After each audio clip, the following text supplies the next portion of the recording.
தஞ்சாவூர் வடக்கு மாவட்டம் சட்டமன்ற தொகுதிக்கு உட்பட்ட துக்காச்சி ஊராட்சியில் மண் மொழி மானம் காத்திட ஓரணியில் தமிழ்நாடு மற்றும் திராவிட மாடல் முதல்வரின் நாடு போற்றும் 4 ஆண்டு சாதனைகள் விளக்க பொதுக்கூட்டத்தில் மாண்புமிகு தொழிலாளர் நலன்துறை அமைச்சர் சிவே கணேசன் மற்றும் மாண்புமிகு உயர்கல்வித்துறை அமைச்சர் முனைவர் கோவிட் செழியன், தஞ்சை வடக்கு மாவட்ட கழக செயலாளர், கும்பகோணம் சட்டமன்ற உறுப்பினர் சாக்கோட்டை அன்பழகன் ஆகியோர் கலந்து கொண்டு கழக அரசின் சாதனைகளை விளக்கி உரையாற்றினர். இந்நிகழ்வில் கழக நிர்வாகிகள் மற்றும் பொதுமக்கள் என பலர் கலந்து கொண்டனர்.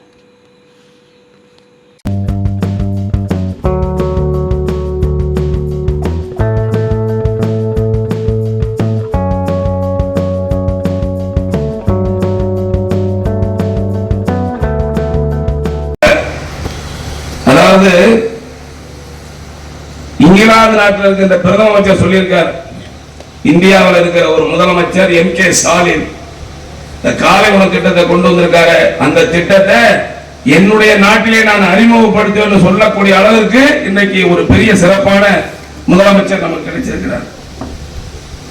நம்முடைய மாண்புமிகு முதலமைச்சருடைய மகனாக இருக்கக்கூடிய என்னையெல்லாம் அண்ணன் கோவிட் செழியன் அவர்கள் எல்லாம் வாழ வைத்துக் கொண்டிருக்கின்ற எங்களுக்கெல்லாம் அரசியல் கலங்கரை விளக்கமாக இருக்கின்ற ஆருயிர் அண்ணன் உதயநிதி ஸ்டாலின் அவர்கள் ஒருபுறம் அவர் ஒரு பக்கம் தமிழ்நாடு போல சுத்திக்கிட்டு இருக்காரு, ஒருபுறம் நம்முடைய முதலமைச்சர் ஒரு புறம் சுத்திக்கிட்டு இருக்காரு. அண்ணனுக்கு வயது 73. நீங்க பாக்குறீங்க போகும்போதெல்லாம் பாத்தீங்கன்னா 20 வயதுல இருக்கக்கூடிய நம்முடைய சகோதரிகள், 30 வயது இருக்க சகோதரிகள், 50 வயது இருக்க சகோதரிகள் எல்லோரும் அண்ணனை பார்த்தா தன்னுடைய கூட பிறந்த ஒரு அண்ணன் வந்தா என்ன உணர்ச்சி, என்ன ஒரு ஆனந்தம் இருக்குமோ அதை பார்க்க முடியுது அந்த மக்கள்கிட்ட. அரசாங்கம் இன்னும் சொல்லணும்னா அவருடைய திட்டங்கள் எல்லாம் உங்களுக்கு எல்லா திட்டமும் தெரியும். நான் ஒன்றை சொல்லி நிறைவு செய்ய விரும்புகிறேன். கொரோனா வந்துச்சு தமிழ்நாட்டில். அது தமிழ்நாட்டை மட்டும் இல்ல, இந்தியா முழுக்க கொரோனா இருந்துச்சு, உலகம் பூரா இருந்துச்சு. ஒரே வீட்டுல புருஷனும் பொண்டாட்டி இருப்போம், 2 பேரும் ஒன்னா பேசிக்க மாட்டோம், நம்ம பெத்த பிள்ளைகிட்ட பேச மாட்டோம். மருத்துவமனைக்கு போனா அங்க இடம் இல்லை, இறந்து போன உடம்ப தூக்கிட்டு வந்தா புதைக்க விடல ஊர்ல, ஏன்னா எல்லாரும் கொரோனா வந்துருந்த. என்னுடைய மகள் கூட கவிதா லட்சுமிங்கிற பொண்ணு கொரோனாவில் தான் இறந்துருச்சு.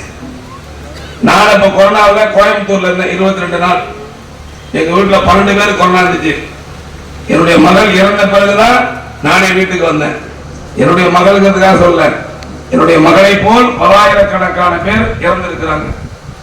ஆனால் அப்படிப்பட்ட கொரோனாவை முதல்ல கட்டுப்பாடு கொண்டு வந்த முதலமைச்சர் கர்ப்பிணி தாய்மார்களுக்கு தனி ஊசி, மாணவர்களுக்கு தனி ஊசி, வயதானவர்களுக்கு தனி ஊசி போட்டு இந்தியாவிலே கொரோனாவை முதல்ல கட்டுப்படுத்திய ஒரு முதலமைச்சர் என்றால் அவர்தான் தளபதி M.K. ஸ்டாலின். நிறைவாக ஒன்று சொல்லுவேன். இந்த கொரோனா வந்தப்ப என்ன நடக்குதுன்னு தெரியல. டாக்டர் உள்ள போனா அவரே டாக்டரே பயப்படுறாரு. மக்கள் அச்சம், யார் உயிரோடு இருப்பாங்க யார் இருக்க மாட்டாங்கன்னு தெரியாது.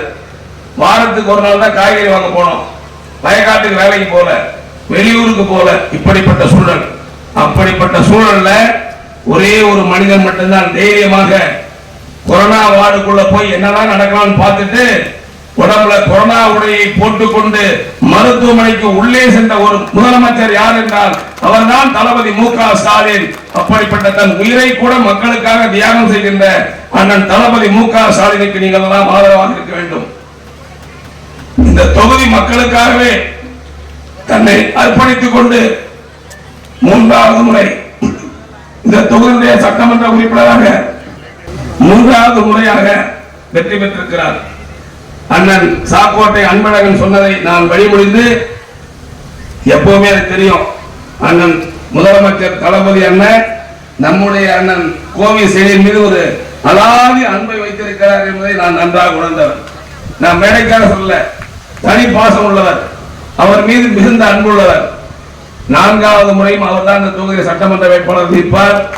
அண்ணன் அன்பழகன் அண்ணன் சொன்னதை நான் வழிமொழிந்து 4வது முறையாக 75,000 வாக்குகளுக்கு மேல் வித்தியாசத்தில் வெற்றி பெற வேண்டும் என்று வாழ்த்தி விடைபெறுகிறேன். நன்றி, வணக்கம். முயற்சி போனா சாப்பிட்டு போனா தான் அந்த மூளை வேலை செய்ய, படிப்பெல்லாம் ஏறுன்னு சொன்னாங்க. ஆனால் அந்த காலை உணவுக்கு இன்னைக்கு கொண்டு வந்து இன்னைக்கு தாய்மார்கள் எல்லாம் காலையில் ஏற்ற உடனே அந்த பிள்ளைகளை கிளப்பிட்டா போதும். வீட்டுக்காரனை கவனிக்கணும், எல்லாருமே கவனிச்சு அந்த பசங்களையும் கவனிக்கிறப்ப அந்த பசங்களுக்கு காலை உணவு கொடுத்து இன்னைக்கு பசங்க எல்லாம் ஸ்கூலில் உள்ள எல்லாமே இன்க்ரீஸ் ஆயிருக்கு. அனைத்து துறையுமே இன்னைக்கு விவசாயத்துறை எடுத்துங்க, 1,80,000 பம்பு செட்டு கொடுத்தாங்க தமிழ்நாடு முழுக்க. முன்னாடியெல்லாம் அப்ளிகேஷன் கொடுத்து ரொம்ப வெயிட் பண்ணி அந்த ஈபியில் வெயிட் பண்ண காலம் போய் வந்த உடனே 1,87,000 பம்பு செட்டு மும்முனை மின்சாரம் கொடுக்க வேண்டும் என்று அவங்களுக்கெல்லாம் இணைப்பு கொடுத்தது இந்த ஆட்சி நம்ம ஆட்சி தான். எந்த துறை இன்னைக்கு மறுவாழ்வுத்துறை, மக்கள் நல்வாழ்வுத்துறை எடுத்துக்க, இன்னைக்கு நலம் காக்கும் ஸ்டாலின் இன்னைக்கு அறிமுகப்படுத்திருக்காங்க. எல்லா ஊருக்கு வரப்போகுது. உங்க உடம்புல உள்ள அனைத்து வகையான தீர்வுக்கும் எல்லா டெஸ்டையும் நீங்க போய் காட்டிக்கலாம். அப்படியாப்பட்ட சூழ்நிலை உருவாக்குறதுக்கு நலம் காக்கும். இன்னைக்கு மக்களை தேடி மக்களோட முதல்வர் சொல்லி ஸ்கீம் முன்னாடி வந்துச்சு. எல்லா மக்களும் அந்தந்த ஊர்ல போய் அந்தந்த குறைகளை கேட்டு உங்க ஈபி பேர் மாறாம இருக்கா, பட்டா மாறாம இருக்கா, எல்லா விஷயத்தையும் அவங்க பண்ணிக்கிட்டு இருந்தாங்க. அப்படியாப்பட்ட விஷயத்தெல்லாம் சொல்லிட்டு இருந்தாங்க.